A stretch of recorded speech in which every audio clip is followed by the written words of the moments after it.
Hey folks, Gary here. Hey, you probably know already that Marn and I are on a bit of a road trip with some of our family. We're attending a conference, which is going to be really good. That starts tomorrow, but we had a whole bunch of things to do ahead of the conference, and we got a bunch of things to do after that conference. And so it's quite a little bit of a road trip. And here's the thing. When you go on a road trip and you're meeting people, you're doing sorts of things, you take stuff with you. Well, you probably do. When we packed the car before we left, man, we packed that car so full that I wasn't able to see out the back window. I had to use the mirrors because we have a hatchback, and so it was packed right up to the very top. Why? Because you need that stuff when you're away for so long. Well, in Luke chapter 10, we read about Jesus sending out 72 disciples to go into the towns and tell them that the kingdom of God is near, right? So tell them about Jesus.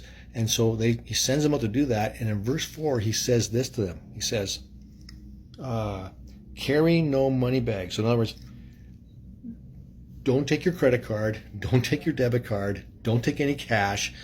Go without your money bag. Go without no means of your own.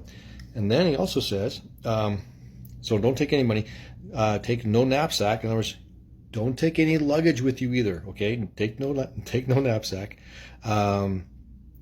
No sandals. In other words, the footwear you have, the one pair of sandals you have, that's all you're going to take. Don't take a spare set. And greet no one on the road. In other words, your mission is in the towns and in the city. Don't be distracted by what happens on the road. Don't be distracted from the call. The call is to go into these towns and tell people that the kingdom of God is near. And as you do that, I think Jesus is telling them, you got to rely on God the Father for this. You got to rely on Him, that He's going to have people already set up for you in those places to take care of you and to help you in the mission that you're doing. In other words, they're going to take you into their houses. They're going to feed you. They're going to provide you with what you need in order to do what Jesus has called you to do. And that is some radical faith to just step out and do that. Now, there is a culture at that time where you did bring in strangers. You did bring in travelers into your house to be hospitable to them. So they have that in their favor. But still, this is a big step.